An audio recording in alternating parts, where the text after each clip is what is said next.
Сын Виктора Храпунова Ильяс не смог легализовать в США выведенные из Казахстана средства. Об этом в кулуарах конференции по инвестспорам журналистам сообщил министр юстиции Марат Бекетаев.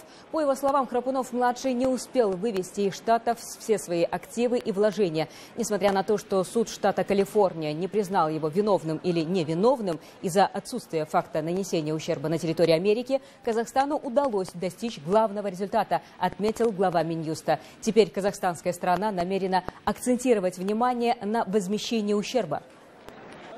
Никакого спокойствия с этими деньгами и никакого удовольствия от этих денег он не получит. Самое главное, он не сможет уже быть своим человеком в Калифорнии. Он не будет таким же свободным, как многие богатые люди в Калифорнии. То есть он вполне мог стать своим парнем. И он мог бы уже дальше продолжать делать инвестиции. Я говорю об Ильясе Храпунове и о детях Храпунова.